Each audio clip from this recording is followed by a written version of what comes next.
I am attorney Marie-Chris Batha-lasco. This is my virtual classroom.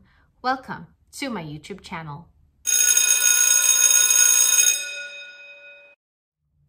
In this channel, I shall aim to simplify the law.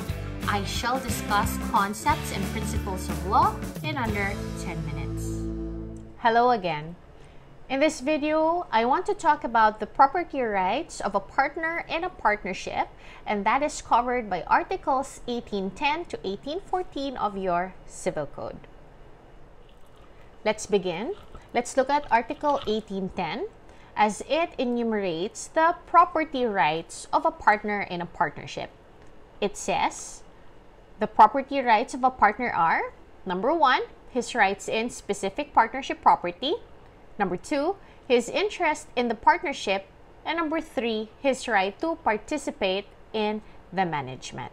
So these 3 are the property rights of a partner. Now let's talk about a partner's right in specific partnership property. What does that mean?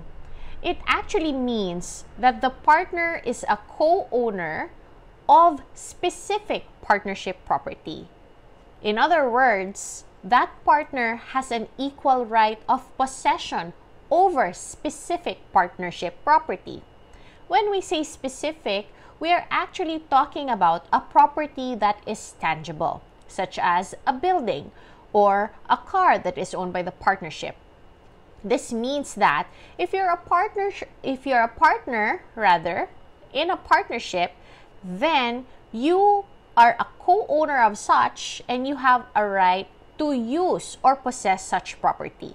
But to what extent? You can use such property as a partner, as a co-owner, but only pertaining to partnership use or partnership affairs. You cannot use it for personal purposes.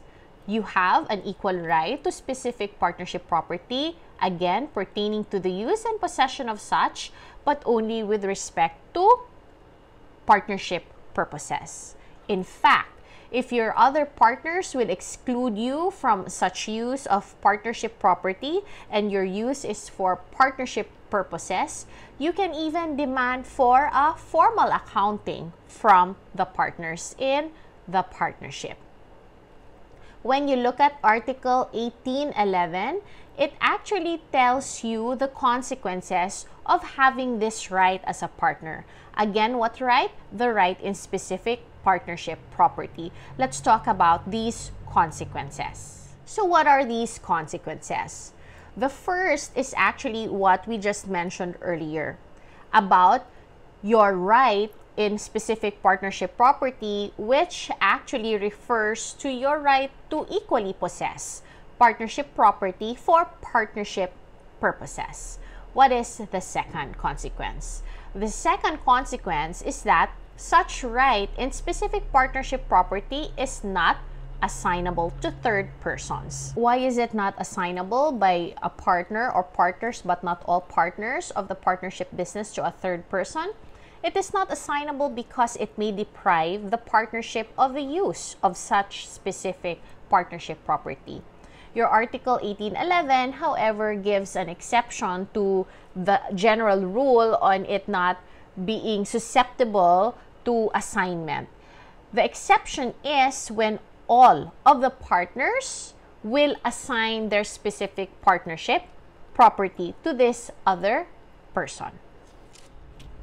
Third is that your right in specific partnership property is not subject to attachment or execution with respect to a personal partner's debts.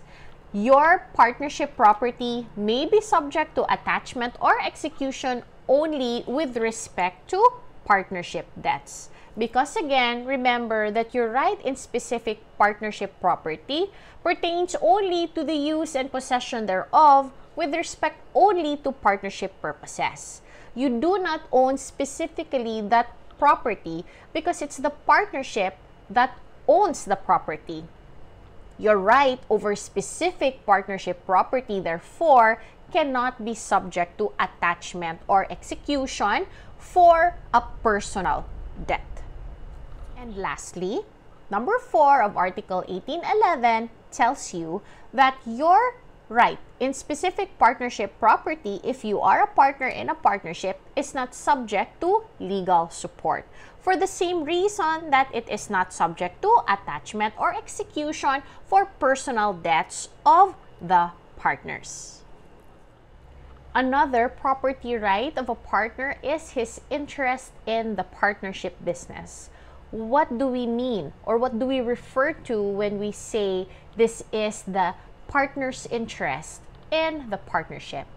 A partner's interest in the partnership actually refers to his share in the profits of the business during the life of the partnership plus any surplus.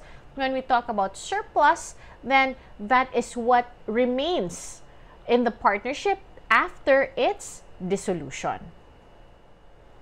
Now you might ask, what's the difference then between a partner's right in specific partnership property and that partner's property right in his interest in the partnership? These two are actually two different things. Again, when we say it is a partner's right in specific partnership property, this refers to the right to equally possess partnership property. But then again, this is limited to partnership use. While when we say a partner's interest in the partnership property, again, this refers to the profits, the share in the profits of the partner during the life of the partnership plus the surplus, meaning what is left after the dissolution of the partnership. The definition of a partner's interest in the partnership is actually found in Article 1812 of your Civil Code. It reads, a partner's interest in the partnership is his share of the profits and surplus. Earlier, I said that a partner's right in specific partnership property cannot be assigned unless all of the partners will assign it to a third person. How about a partner's interest in the partnership? Can that be assigned? The answer is yes. It can be assigned by a partner. Let's read Article 1813. It says, a conveyance by a partner of his whole interest in the partnership does not of itself dissolve the partnership, or, as against the other partners in the absence of agreement, entitle the assignee during the continuance of the partnership to interfere in the management or administration of the partnership business or affairs, or to require any information or account of partnership transactions, or to inspect the partnership books. But it merely entitles the assignee to receive, in accordance with his contract, the profits to which the assigning partner would otherwise be entitled. However, in case of fraud in the management of the partnership, the assignee may avail himself of the usual remedies. What does that all mean? It simply means that if a partner decides to assign his interest in the partnership, again referring to his share in the profits and the surplus of the partnership business, his share in the surplus rather, this does not dissolve the partnership, nor does it make the assignee a partner in the partnership. In fact, Article 1813, that which we just have read, tells you that the assignee cannot even interfere in the management of the business. He cannot even ask for a formal accounting from the other partners in the partnership business. His right merely is what they have agreed upon by that assigning partner, that he can receive such share in the interest of that assigning partner. Of course, just like any other general rule, there is an exception. An exception with respect to the assignee not being able to interfere in the management of the business or inspect partnership books or demand for an accounting. If there is fraud in the management of the business, then your assignee may avail of the usual remedies like ask for a formal accounting or inspect partnership books. Why? Because then it would affect his share, the share that they have agreed upon by the partner who assigned the interest to him. That is Article 1813. Now, we said earlier that for the personal debts of a partner, his right in specific partnership property cannot be attached by his creditor. But how about for his interest in the partnership? Can that separate creditor attach the interest of the partner? The answer is Article 1814.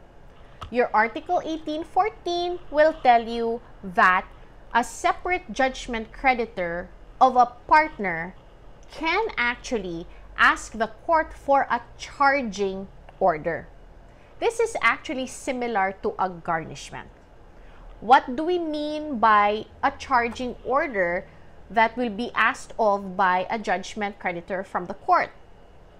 This simply means that instead of the partnership giving the share of the profits to the partner, to that particular partner, the partnership will give it to the judgment creditor of that particular partner who was able to obtain a charging order from the court. That is why I said it is similar to a garnishment. The charging order, therefore, is directed to the partnership. The court is now ordering the partnership that that particular partner should not be receiving his share in the profits because his share should now be given to the judgment creditor of that particular partner. Apart from asking for a charging order from the court, are there any other remedies available to the creditor of a debtor partner? Yes, there are other remedies. One would be the appointment of a receiver to conserve the share of the debtor partner in a partnership, and second is the sale of the interest of the debtor partner. Now, what now would be the remedy of the other partners in case of sale of the interest of the partner indebted to this creditor?